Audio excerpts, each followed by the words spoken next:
Avez-vous déjà été réveillé en pleine nuit, entre 3 heures et 5 heures du matin, sans alarme ni raison, juste éveillé? Certains disent que c'est de l'agitation, d'autres attribuent cela au stress. Mais et si je vous disais que c'était quelque chose de bien plus grand? Cette heure, cette fenêtre sacrée, n'est pas un hasard. C'est un appel, un murmure divin dans le silence de la nuit, un moment où le ciel et la terre semblent un peu plus proches. Et dans ce moment, vous avez le choix. Retourner dormir ou vous éveiller à quelque chose de plus grand. Si vous vous réveillez à cette heure, ne la gaspillez pas. Faites ces 3 choses. Numéro 1. L'heure de l'éveil spirituel.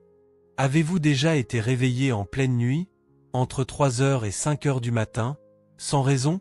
Vos yeux s'ouvrent, le monde autour de vous est calme et une conscience inexplicable s'installe dans votre esprit. Aucun réveil ne vous a tiré du sommeil, aucun bruit soudain n'a perturbé votre repos, et pourtant, vous voilà là, allongé dans l'obscurité, ressentant quelque chose de profond, quelque chose qui bouge.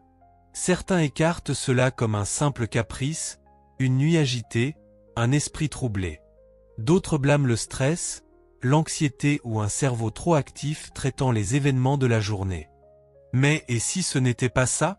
Et si se réveiller à cette heure n'était pas un accident, mais une invitation? Et si, dans le silence de la nuit, vous étiez appelé? Il y a quelque chose de sacré dans ces heures. En plein jour, la vie va vite, les distractions sont partout, le bruit du monde est incessant. Mais dans le silence de très tôt le matin, avant que le soleil ne se lève et que les exigences du jour commencent, il existe un moment où le ciel et la terre semblent plus proches, où le temps lui-même paraît différent. C'est dans ce moment que l'âme peut enfin entendre ce qui est souvent noyé.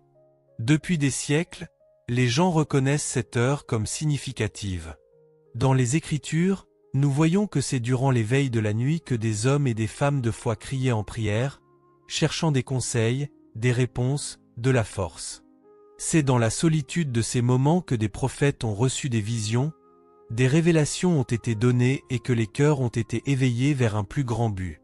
Même aujourd'hui, à travers différentes cultures et traditions, cette fenêtre de temps est considérée comme l'heure de l'éveil spirituel, un moment où le surnaturel est plus actif, où l'esprit est plus ouvert, où l'âme est plus réceptive au murmure divin. Numéro 2.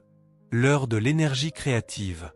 Si vous vous réveillez à cette heure, non seulement c'est un moment propice à la méditation, mais aussi à la création. Vous êtes en contact avec une énergie pure, prête à être canalisée.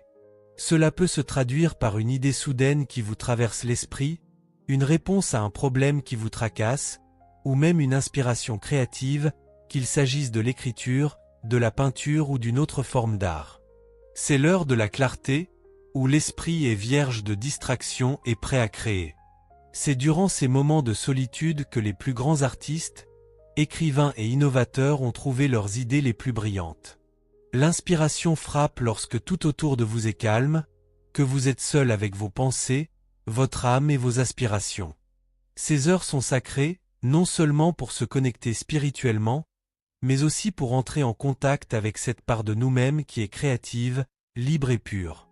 Il n'y a pas de distraction, pas de pression extérieure, juste une connexion directe avec ce qui est au plus profond de vous.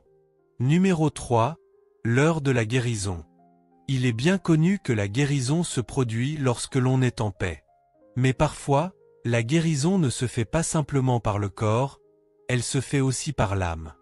Si vous vous réveillez à cette heure, il se peut que votre esprit cherche une forme de guérison. Peut-être avez-vous des peines, des frustrations, des regrets ou des blessures qui ne se sont pas encore entièrement guéries. Dans le calme de la nuit, lorsque le monde extérieur est silencieux, vous pouvez vous concentrer sur ce qui a besoin de guérison en vous. Cette période peut aussi être l'occasion de libérer des émotions enfouies, de pardonner à vous-même et aux autres, et de vous reconnecter avec votre propre force intérieure. La guérison prend différentes formes, mais elle commence souvent dans le silence, dans le calme de l'instant. Votre esprit a une capacité incroyable à se guérir, mais il a parfois besoin de ce moment de calme et de solitude pour le faire efficacement.